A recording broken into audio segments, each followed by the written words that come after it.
बिस्मिल्लाहिर्रहमानिर्रहीम। मैं हूँ इब्ने आदम तसरूरी और आप देख रहे हैं मेरा यूट्यूब चैनल पाकिस्तान ऑनलाइन।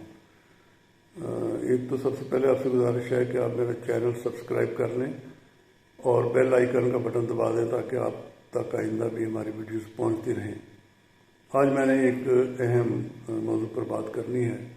दोस्तों, जैसा कि आप जानते हैं कि हम मुख्तलिफ इबादत करते हैं, सदका व खैरात करते हैं और फिर दुआ भी करते हैं अल्लाह के हुज़ूर कि हमारी जो हाजात हैं वो पूरी की जाए, हमारे लिए मुश्किलात कम की जाएँ, आसानियाँ पैदा की जाएँ, हमारा और हमारे वालिदैन का, औलाद का, ख़ानदान का, मुल्क व कौम का मुस्तकबिल रोशन कर दिया जाए, दुनिया को अमन का गहवारा बना दिया जाए।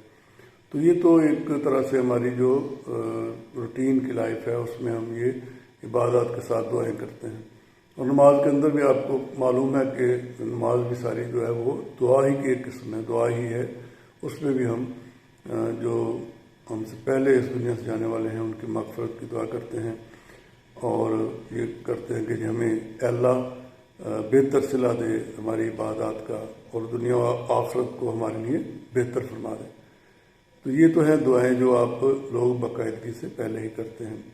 कुछ जो रूहानी शख्सियात हैं, उलमा कराम हैं, उन्होंने वज़ाइफ भी बताए हैं, जैसा कि नमाज के बाद आप 33 दफ़ा अल्हम्दुलिल्लाह, 33 दफ़ा सुभान अल्लाह और 34 दफ़ा अल्लाह अकबर कहते हैं। ये भी दुरुस्त है।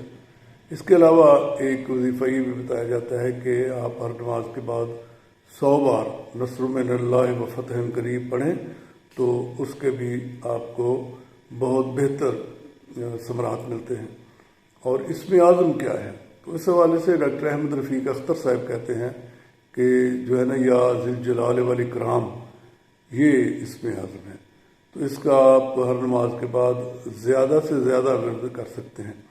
और इसके अलावा ये है कि जब आपको मौका मिले रात को ख़ास तौर पर सोकर उठे तो जिस तरह तहज्जुद पढ़ी जाती है, अगर आप बाकायदगी से नहीं पढ़ सकते तो कम से कम 2 नफल ज़रूर पढ़ें और पढ़ने के बाद जो है वो अपने लिए जो भी आप दुआएं करते हैं, जो आपकी जायज़ हाजात हैं, वो अपने अल्लाह के हुज़ूर पेश कर सकते हैं।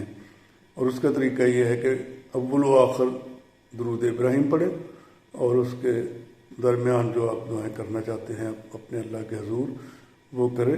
इंशाअल्लाह अल्लाह ताला वो दुआएं आपकी पूरी करता है। इस वीडियो का मकसद ये था कि आज हम थोड़ी रूहानी बात करें। उम्मीद है आपको ये वीडियो पसंद आई होगी। Thank you very much.